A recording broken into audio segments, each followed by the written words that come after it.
Hai Sobat GO, kalian pernah nggak ngebayangin gimana rasanya hidup tanpa listrik, HP, kulkas, mesin cuci, dan berbagai teknologi canggih lainnya?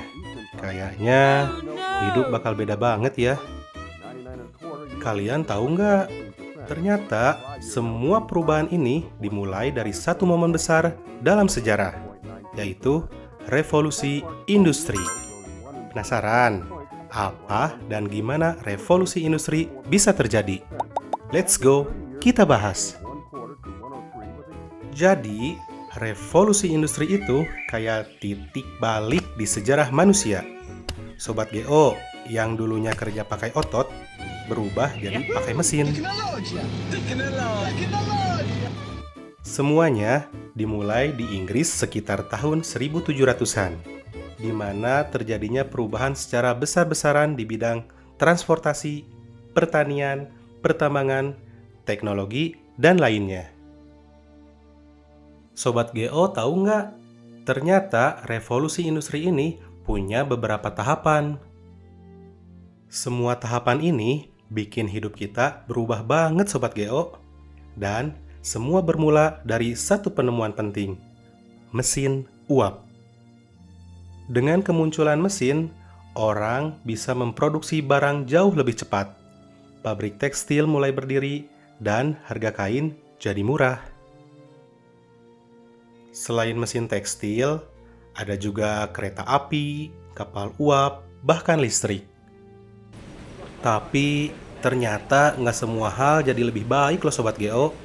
Banyak buruh, termasuk anak-anak, yang harus kerja keras seharian. Perkotaan jadi lebih padat, polusi udara, dan mulai muncul kerusakan lingkungan. Sisi baiknya adalah, setelah Inggris, negara-negara lain mulai ikutan, kayak Jerman, Prancis, Amerika, Jepang. Semua pengen ikut ngerasain kemajuan. Sayangnya, ini bikin negara-negara industri tadi jadi menjajah negara lain buat nyari bahan mentah. Kalau ngomongin revolusi industri, nggak lengkap kalau kita nggak kenalan sama beberapa tokoh jenius yang bikin semua ini terjadi. Pertama, ada James Watt. Di tahun 1765, beliau menyempurnakan mesin uap dan bikin mesin ini jadi bisa dipakai di pabrik, di kapal, sampai kereta. Yang kedua ada Richard Arkwright yang bikin water frame, yaitu mesin pemintal benang yang pakai tenaga air. Di tahun 1829 ada George Stephenson yang nemuin lokomotif uap pertama. Dan pasti Sobat Geo nggak asing dengan tokoh ini, yaitu Thomas Alva Edison.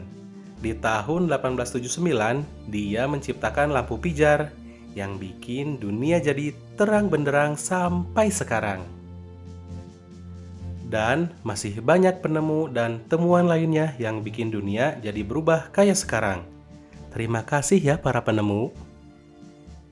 Gimana? Paham kan?